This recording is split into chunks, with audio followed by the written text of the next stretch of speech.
ராகவையும் ஒன்றா பார்த்த அபி வந்து எதுவுமே பேசாமல் போயிடுறாங்க. ராகவ் வந்து புரிய வைக்கிறாரு, இந்த மாதிரி அங்கே ஏதோ பிரச்சனையா அதனால தான் போனேன்னு சொல்லிட்டு, நான் அதை பற்றி எதுவுமே கேட்கலையே அப்படின்றாங்க அபி. அதை கேட்டுட்டு என்ன பண்ணுன்னு திரும்ப ராகவ் தவிக்கிறாரு. இந்த சூழ்நிலையில் அபி ஒரு முடிவெடுக்கிறாங்க. இதுக்கப்புறம் இங்கேருந்து நான் எல்லாரையும் கஷ்டப்படுத்த விரும்பலை அப்படின்னு சொல்லிட்டு என்ன பண்ணுறாங்க, இங்கேருந்து போயிடலாம் அப்படின்னு சொல்லிட்டு பிளான் பண்ணுறாங்க. அதன்படி வந்து ட்ரெஸ் எல்லாம் எடுத்து வச்சுட்டு கிளம்புறாங்க அவங்க அம்மா வீட்டுக்கு. அப்போ பாட்டி என்ன பண்ணுறாங்க, அவங்கள அரைஞ்சிடுறாங்க. எவ்வளோ தைரியமாக இருந்தால் இந்த மாதிரி வேலையை செய்வேன், எவ்வளோ தைரியம் உனக்கு, ஓன் புருஷனுக்கு வேற ஒரு பொண்ணை கல்யாணம் பண்ணி வைப்பியா, அந்தளவு ஆயிடுச்சு அவனுக்கு.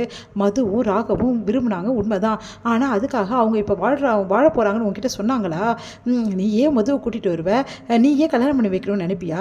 அப்போ நாங்கள்லாம் யார் இருக்கோம், எதுக்கு பெரியவங்கன்னு இருக்கோம் வீட்டில், பெரியவங்க வந்து கேட்காம எல்லா முடிவும் நீயே எடுப்ப அப்படின்னு சொல்லிட்டு கேட்குறாங்க. அதுக்கு வந்து பாட்டி தெரியாமல் வந்து மேலே கோவப்படுறாங்க. உண்மை என்னன்னு பாட்டிக்கு என்ன தெரியும், அவங்க ரெண்டு பேருமே வாழ்ந்துட்டாங்க, மனதளவுலையும் உடம்பளவுலையும் உடலளவுலையும் அவங்க வாழ்ந்துட்டாங்க. இந்த சூழ்நிலையில் எப்படி ஏன் கூட அவர் வாழ முடியும், ஏன் பாட்டிக்கு இதெல்லாம் புரியல, இதை எப்படி நான் வெளிப்படையாக சொல்ல முடியும் அப்படின்னு சொல்லிட்டு அபி வந்து அழுதுட்ருக்காங்க. இங்கே ராகவ் வந்து அபிக்கிட்ட கேட்குறாரு, ஏன் அபி இப்பெல்லாம் பண்ணுற, இங்கே பாரு அபி, உண்மையை நான் சொல்கிறேன் அபி, தயவு செய்து கொஞ்சம் நம்பு, என் மனசில் இப்போ அந்த எண்ணங்கள்லாம் எதுவுமே கிடையாது. மதுவை இப்போ நான் வந்து ஒரு ஃப்ரெண்டாக தான் நினைக்கிறேன், அவளுக்கு ஒரு நல்ல வாழ்க்கை அமைச்சு கொடுக்கணும்னு நினைக்கிறேன், மற்றபடி எனக்கும் மதுக்கும் சம்மந்தம் இல்லை அபி, சொன்னால் புரிஞ்சுக்கோ அபி அப்படி சொல்லிட்டு சொல்கிறாரு. இதை கேட்டு யோசிக்கிறாங்க நம்ம அபி. அடுத்து வந்து நம்ம மது வந்து சொல்கிறாங்க, இங்கே பாரு அபி, நீ பண்ணுறது கொஞ்சம் கூட சரியில்லை, சொல்கிறத கொஞ்சம் கூட கேளுங்க, தயவுசெய்து ராகவோ நானோ இதுக்கப்புறம் சேர முடியாது, எங்கள் லைஃப் முடிஞ்சு போனது தான், இப்போ நீங்களும் வந்து ராகவும் நல்லபடி வாழணும், எனக்கு அதுதான் ரொம்ப முக்கியம் அப்படின்னு சொல்கிறாங்க. அதை கேட்டு வந்து அபி வந்து ஏன் இந்த மது இப்படி யோசிக்கிறாங்க, என்னால் தான் மது இப்படி யோசிக்கிறாங்க, ஏன் வாழ்க்கை கெட்டு போகும்னு சொல்லிட்டு பயப்படுறாங்க, இப்போ என்ன பண்ணுறது அப்படி சொல்லிட்டு யோசிக்கிறாங்க நம்ம வந்து அபி. அடுத்து வந்து அபி என்ன பண்ணுறாங்க, ஒரு முடிவு எடுக்கிறாங்க. அதன்படி வெக்கையில் பார்த்து ஒரு டைவர்ஸ் பேப்பர் வந்து எடுத்துகிட்டு வந்து ராகவ் கிட்ட கொடுக்குறாங்க. இந்த மாதிரி இதில் நான் சைன் பண்ணிவிட்டேன், நீங்களும் சைன் போட்டுருங்க, நம்ம ரெண்டு பேரும் மியூச்சுவலாக பிரிஞ்சிடலாம் அப்படி சொல்கிறாங்க. நீங்கள் அதுக்கப்புறம் மதுவை கல்யாணம் பண்ணிக்க எந்த பிரச்சனையும் உங்களுக்கு இருக்காது, வீட்டில் பாட்டியும் சரி மற்றவங்களும் சரி எந்த பிரச்சனையும் பண்ண முடியாது அப்படி சொல்கிறாங்க. அதை கேட்டு வந்து ராகவ் செம்மையாக டென்ஷன் ஆகிறாரு.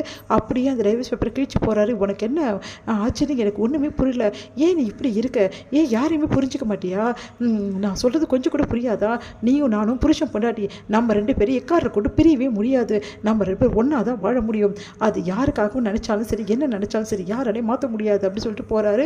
அதை கேட்டு அபி என்ன பண்ணு தெரியாமல் தவிக்கிறாங்க.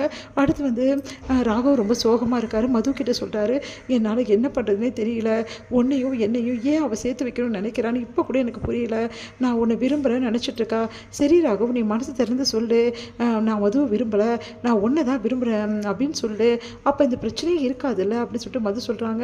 ஆமாம், நானும் எவ்வளோ சொல்லி பார்த்துட்டேன், அவள் கேட்க மாட்டேங்கிறா, வேறு வழியே கிடையாது, இதுக்கப்புறம் வந்து நான் வந்து அபிக்கு புரிய வைக்கணும், அவளை தான் நான் விரும்புகிறேன், அவள் தான் என் மனசில் இருக்கா, நான் கண்டிப்பாக தெரியப்படுத்தி தான் ஆகணும் அப்படின்னு சொல்லிட்டு யோசிக்கிறாரு. இங்கே வந்து மது போய் நம்ம அபிக்கிட்டே பேசுகிறாங்க. சொல்லு அபி, எதுக்காக இப்படிலாம் பண்ணிகிட்ருக்கேன், எனக்கு ஒன்றுமே புரியல, எந்த பொண்டாட்டியுமே புருஷனை விட்டு கொடுக்க விரும்ப மாட்டா, ஆனால் நீ விட்டு கொடுக்குற, எதனால அப்படின்னு சொல்லிட்டு கேட்குறாங்க. என்ன பதில் சொல்ல தெரியாமல் அப்படியே வந்து அபி உட்காடுறாங்க. சொல்லு அபி, என்னையும் ராகவையும் எதாவது தப்பாக நினைக்கிறியா நீ கேட்டோன்னே அபி அதிர்ச்சி அடைகிறாங்க. எனக்கு நல்லா தெரியும், நீ எதாவது தப்பாக நினச்சிருந்தேன்னா உண்மையை நான் சொல்கிறேன், அந்த ராகவ் வந்து ஒரு நிமிஷம் கூட சரி, ஏன் ஒரே ஒரு சுண்டு விரலை கூட என் மேலே அவன் டச் பண்ணது கிடையாது, நாங்கள் எப்போவுமே ரெண்டு பேரும் தள்ளி தள்ளி நின்று தான் பழகிருக்கோம், ராகவ் வந்து எக்காரணம் கொண்டு என்கிட்ட அத்துமீறினதே கிடையாது, தயவு செய்து ஏதாவது தப்பான எண்ணம் ஏதாவது மனசில் வச்சுருந்தேன்னா அதை தூக்கி போட்டுரு, ராகவ் ரொம்ப நல்லவன், யார் என்ன சொன்னாலும் கேட்காத அப்படின்னு சொல்லிட்டு போகிறாங்க. அதிர்ச்சி அடைகிறாங்க அபி.